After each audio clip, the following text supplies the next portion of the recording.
You're listening to a bonus episode of The Dairy Edge featuring Teagasc's weekly Let's Talk Dairy webinar series, which is also available as a podcast.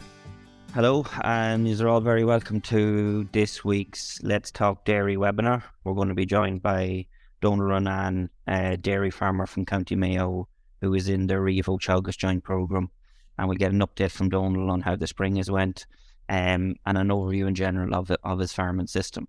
Based around Claremorris, Donal? Yeah, based in between Claremorris and Ballindine, South Mayo, yeah.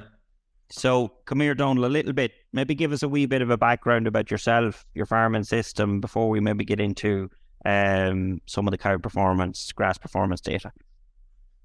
So, firstly, just thanks for having me on. And I'm actually living just over the border in County Galway.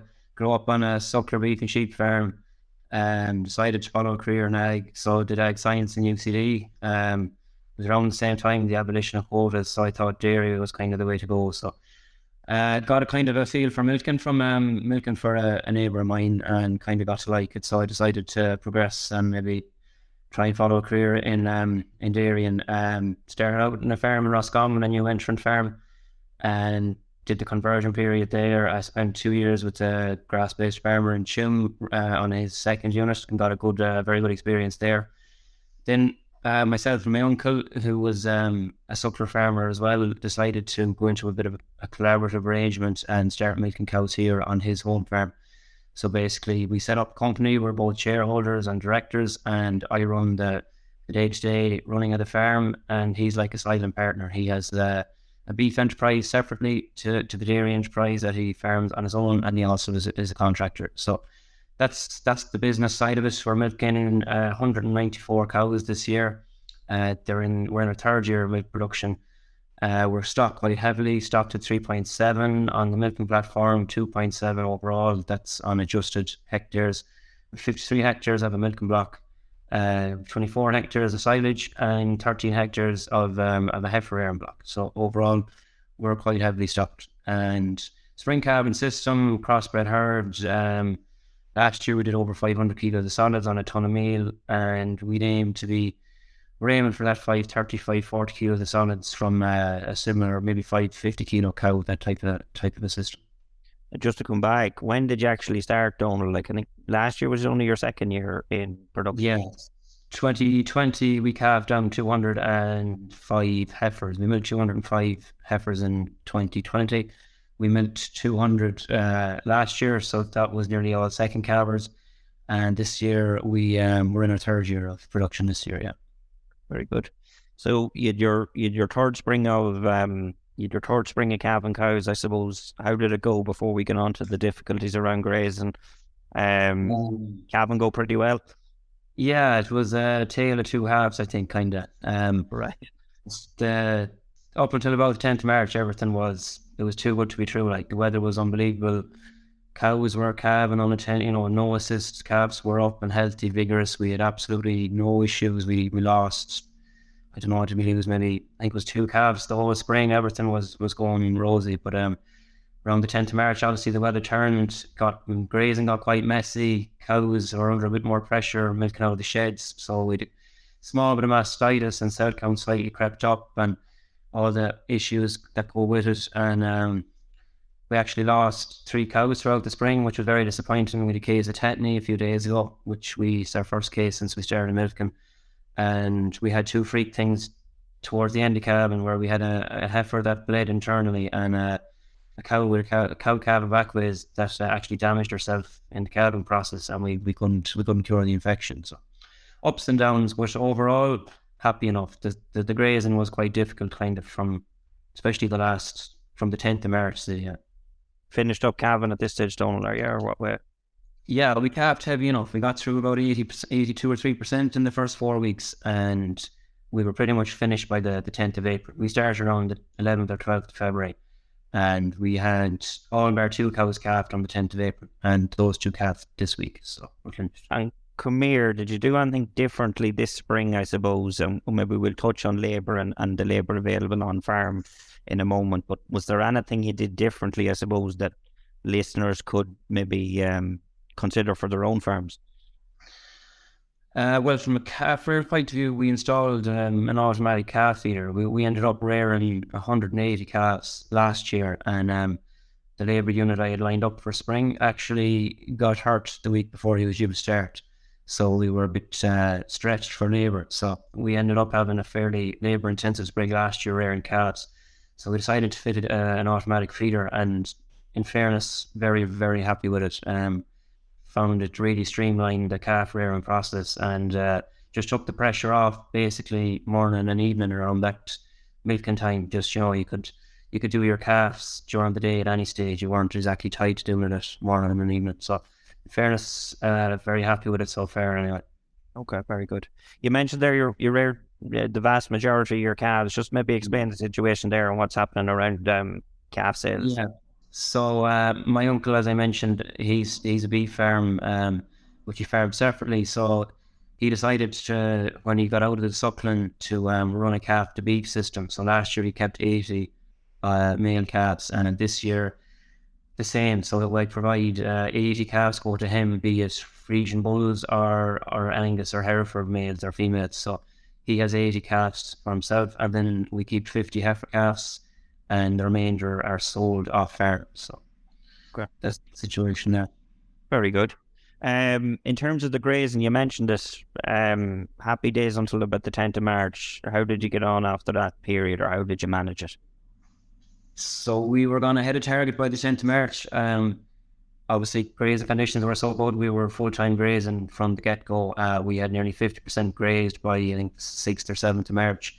We were going to hit a target, but I kind of knew there was more than likely going to be a spell of weather where we'd struggle to get out. So at that point, the weather did change, and we were kind of forced to stop grazing for periods rather than choosing to stop grazing. So basically, it was on-off grazing, cow was in by night for an odd night, out for 3 hours morning and evening. Some days, there was a couple of days we didn't get out at all, and basically we just tried our best to get cow grass into them at least once a day if we could. And anytime we saw a break in weather to go at it a bit harder again, we did. And we finished up the first round on the 10th of April, and going well since. We're very tight at the minute. I thought last week, growth lifted last week. I thought we were away, but like you were saying, growth rates have dipped again. We're back down to the 40s again, and we're very, very tight. We're really just banking on this bit of heat driving growth on next week. Oh, where are you at? I'm sure there's lots of listeners in the very same boat at the moment. What are you doing, I suppose? Where's farm cover at? And yeah, I walked yesterday. Farm cover is 530, which is 140 per cow. We're burnt off paddock at the start of the week for reseeding, so that pushed us up to 3.8. And demand, basically I've gone in with 6 kilos of meal, which is setting our demand at 52. Growth rate was 47, and I'm just hoping that we can hold on to that kind of 500 cover for a few more days, and hopefully with growth rates lift next week, we should be away. We might have to leave in. I know we'll have to feed that couple of extra kilos of meal for an extra few days, but so be it. We'll do everything we can to keep silage out, but we'll walk again on Monday, and if that cover hasn't well, if it has dipped below 500 or growth rate hasn't significantly increased, we probably will have to go in with silage. Yep. So you're walking nearly more regularly now at the moment in terms of just keeping an eye on that and trying to pre-grazing yields. Are you still all right? Are you still in 1400s? How are they holding? 1400 the last few days, 1400 until Tuesday, and at that point, if there hasn't been a lift in growth, that pre-grazing will be back to about 1100. So depending now on how the next week goes. Yep, very good. Come here, I seen you were actually on a webinar recently. You're getting good at these. You want to be careful. You were on a webinar recently about silage quality, and I suppose that's something you're stopped fairly heavily on the platform, obviously. Talk us through a little bit about that and the process around making quality silage. So 2019 was the conversion year. We reseeded the full milking platform, and when we did so, we did it early, and all the heifers, we had all the bull and heifers on the farm. We decided to bring them all back to the milking platform to graze the milking platform, which meant our dedicated silage ground was freed up. So we decided to reseed that as well.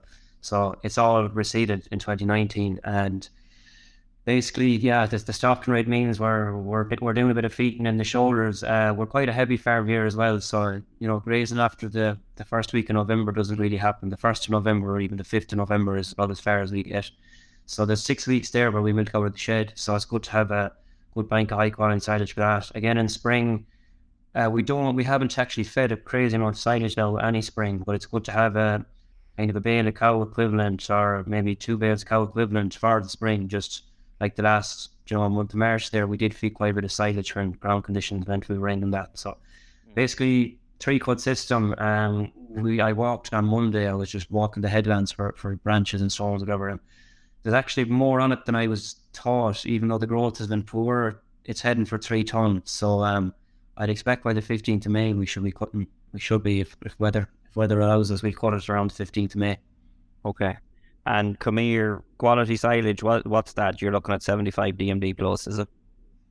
Yeah, so the 3 cuts the last 2 years I've tested in and around 74 up to 77. The first cut, it doesn't test, it usually tests around 76, 77. Now it feeds out a lot better than the other 2 cuts. So yeah, but generally all 3 cuts are milk quality silage. Like if we get the weather at the cutting time, it'll be milk quality silage, yeah. As always, folks, jump in, post any questions you might have for Donal. Just on that, in terms of, there's a little bit of commentary around, look at silage stocks are tight, we're going to bulk, we're going to go for a bulkier first cut crop. But, what's your thoughts on that? You're not going to push it out till the end of May and maybe lift a little bit more in terms of tonnage?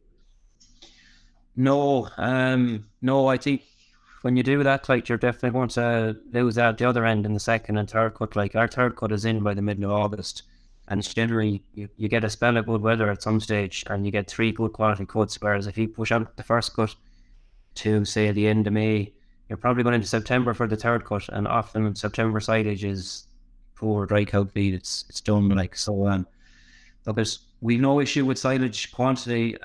Like, the stock rate is very high overall, and we still have surplus silage every year. This year, again, we had enough of silage in reserve, I'd say, for about 2 months winter, as we are left over. So we don't have any issue. We're getting 17, 18 tonne of grass dry matter off the silage ground with 3 cuts. So no, I don't see it as an issue here anyway. Very good. Come here, you're probably not a million miles off breeding. I think you said you weighed the heifers there recently. Talk us through in terms of what are you going to do, and are you doing anything differently, or what's your process around breeding and genetics? Small change this year again. We fixed timed the heifers last year and used sex semen. Now, it was our own managerial mistake. I think we had a very poor conception. We had 42% held to first serve. We used 2 sexed bulls across the 40 heifers, and as it happens, both bulls have very poor conceptions to sex semen. So I didn't realise at the time there was some bulls that have higher and lower conception rates with heifers and cows on sex semen. So this year, just to try and increase the conception rate on the heifers, we're going fixed time again, but we're using conventional. We got 80% first serve the 2 years previous with conventional. So just to try and get more heifers calved down in February, basically, we're going to go with conventional. We have an outlet for the Frisian bull calves off them, as in Liam is very happy with the Frisian bull calves. So we're lucky in that sense. So we've got conventional to fixed time on those. The cows, we're using a good bit of sex semen on the cows. Gone on well with it last year, 57% held to the sex semen first serve. So we've 60 straws for the cows. I have gone through the milk recording and the EBIs of the cows, so we're going to be very selective on what gets dairy and beef. And we've 60 sex semen straws for the cows and 30 conventional Frisian straws for the cows, and the rest are going to beef. So we're starting next Monday. We're doing 7 days of a longer gestation beef bull, starting on the 1st of May, and then on the 8th of May we're going to start with our dairy semen on the cows. So basically my thinking is we're getting a week of breeding done before our kind of planned start date. Those cows will calve around the same time as the dairy's inseminated cows. So we'll still kick off at the same time of calving, but we'll have some higher value calves at the start, beef calves to sell.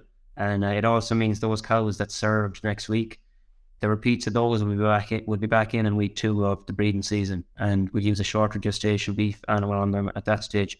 So we're basically trying to front load the calving as much as possible. And come here, have you done that in the past, or is that something a little bit new this year?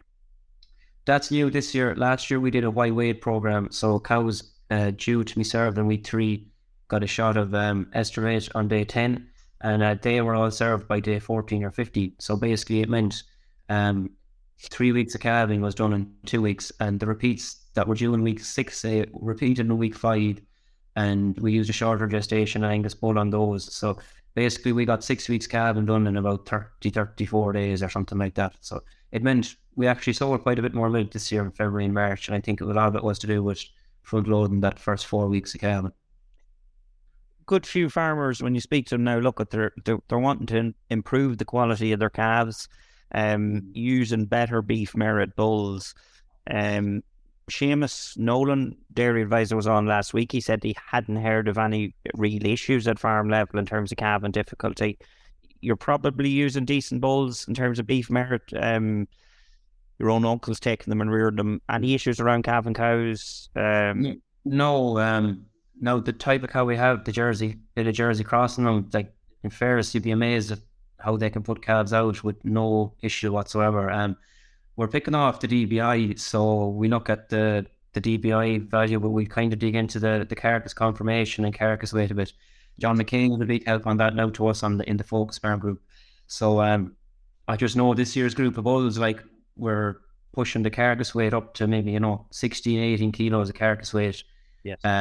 Slightly higher on the conformation and calving difficulty for the cows. Like I know the hardest calving bull is around 3.7, and we used him last year and we didn't assist any calf at all. So no issue there. Yeah. No. And the limousine, we're using a limousine bull next week. He's a calving at 3.6, and just talking to farmers that have used him, no issue calving him, and good strong calves. He has a carcass weight of I think 26 or 28 kilos. So there should be good thick calves off him. Yeah, very good. Come here, you mentioned the heifers, weighing them. What weight are they? You're happy?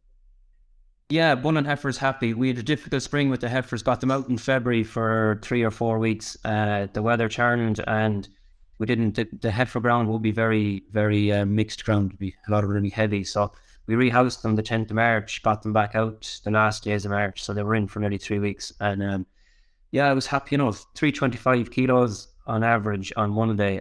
They're going to be bred on the 9th of May, so they had another 2 weeks set. So the average you'd be happy with. Just individually then it'd be more important. There's 2 heifers, 280 kilos, but they'd be very Jersey, so they'd be actually well on target at that. So yeah, in fairness, every heifer is on target in the main group heifers. So we don't have to do anything with any of them, so very happy with those. The calves, 77 kilos is the average weight of them, so the average sounds good, but in that there's a couple of outliers. There's a handful of them down around 60 kilos, so we'll give them an extra week on milk before we wean them, and we're starting to wean those next week, and we'd have all those weaned within 3 weeks. So we made a preferential treatment for those lighter calves now, just to catch them up as best you can. Yeah, exactly. And come here, cow performance, where is it at? 500 odd kilos of solids last year. Majority second lactation animals. That's phenomenal going. Where are we at this year? You're heading into your 3rd season. What are they doing currently? Cows are milking well now. There's 5 kilos of meal in at the minute, and he'll be 6 over the weekend. But no, they're doing 28 litres at about 370. The last test we got was 370 protein. The fat is 460. Now the fat is fallen the last 2 weeks. It was up around 4.9. So we'd expect to see that creeping back even more probably, and hopefully the protein to keep on creeping up. So they're consistently doing just over 2.3 kilos of solids now since the end of March. So happy enough with where they're at the minute. Sound a bit weird than last year, putting it down to kind of that in and out of the shed that was going on there for the month of March, and even the first 2 weeks of April. I think that bit of stress and in and out of cubicles and that wasn't helping them. We had a wee chat about that yesterday, and you're talking about high cell count being what, 120,000? 120, 130. Yeah, we were down in the 60s and 70s this time last year, so we're back under 100 now. We're down to 91, so hopefully that'll settle down again. You have milk recorded anyway. Have you identified any Yeah, we had 3 or 4 high cell count cows. 2 of them actually were clinical mastitis cases that we picked around the same time, and we had another 3 or 4 cases of mastitis since, which would be very high now. We wouldn't have had 5 or 6 cases last year and the whole year, but just putting it down to that kind of period where cows were in and out of the sheds, and they weren't that settled. They weren't in the routine of being out grazing. They were being held in at times on off grazing and that. So we just put it down to that. I think it seems to have settled out, so I'm happy enough. Did you use selective last back end, or where are you at with that? We did, yeah. We used selective last winter. About 35% of the cows got dry cow tubes, and the rest were sealer only. Very happy, to be honest. No issues. We had no mastitis in the dry cow period, and nothing calf down with mastitis. And the couple of cases of mastitis we've had throughout the spring, majority of them did get dry cow tubes at drying off, got antibiotics. So it's not that it's cows that were picked for selective that have actually gave the issues this spring. Right. No, and even the first milk recording, like, nothing really stood out. Like, you couldn't see like a pattern of cows that got sealer only had increased cell counts or anything like that. I didn't see any pattern in here. Very good. Come here, just a comment on, obviously you went in and you have a lot of receiving done in that conversion period. What's your plan? Are you still doing bits of receiving? Is clover on your thought process, or where are you at with that? So we did no reseeding since the initial year, but this year we're starting into a reseeding program. So we were to paddock off on Monday, and as soon as we get a bit of a surplus ahead of us, I have another paddock that I've earmarked for seeding. Yeah, we're going to start incorporating clover into our reseed. So basically, plan is maybe 10% reseeding, 10 to 15% per year, and to mind that and try and get clover established on that and mind it. We're going to oversow one paddock this year as a trial. Was hoping to do it about 2 weeks ago, but I didn't have the clover seed in time, so we have it now. And the plan is to do one paddock in the next week or 10 days. And we'll see how that goes. If it's a success, we may try a small bit of oversowing on top of the reseeding each year. And we'll be using oversowing as a method of kind of topping up paddocks with clover content that might just need an extra kick, in spring. So yeah, definitely we're going to chase it and see how we get on it. Yeah. Very good. The final point, I said it earlier, touch on it, labour. You're busy. You've lots going on. You've 180 cows and followers, and you're rearing them. Yeah. We've good facilities. In fairness, we invested heavily enough in facilities, and that's both in the paddock and the heifer air block, the silage ground. Everything is set up to be user friendly as such. Like, so, for the most part, it's a one-man operation. In spring, I was lucky enough to get a local lad, Michael, locally, in with us for about, I'd say, 6 weeks. He was excellent. He came in Monday to Friday full time, and we had a night calver for the 4 busiest weeks of calving, which meant there was no one here. We weren't working stupid hours or anything like that. He came in at 3 o'clock in the morning, and he tipped away in at 5 or 6. If there was nothing happening, he was gone at 4 or 5 o'clock, and meant when I came in at 6 or 5:30 that we were just straight into our routine, and that made the spring very, very straightforward. Michael finished up the end of March, and we have a student here from Pallaskinnery, another local lad, and he's with me at the minute, so he's a good help now to us at the minute. He'll be finishing up on the 12th of May, and from then on it'll be one man plus relief at the weekend. So we've a relief milker for Saturdays and Sundays. That's where we're at. Sure, if Mayo get a run in the back door, you'll have to maybe possibly take another few milkings off. Yeah, I think so. Yeah. Come here, Donal. I'm not going to hold you any longer. I think it's. I want to thank you for coming on. What you've done, I suppose, you're only into your 3rd year. Over 500 kilos of solids last year.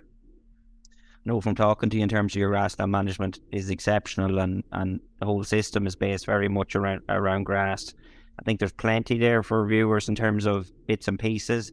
You're no different than a lot of people maybe chasing your tail a little bit looking for grass at the moment, but as you say, it's about monitoring that, and if you need to go in with additional feed, you will. So thanks again. Thanks a million for coming on. Safe farming, folks, and we'll see you next week. That's all for this week's bonus episode from the Let's Talk Dairy webinar series, and don't forget to look out for more bonus episodes each week. I'll be back with the usual Dairy Age podcast on Monday, so do listen in then. I'm Stuart Childs, and thanks for listening.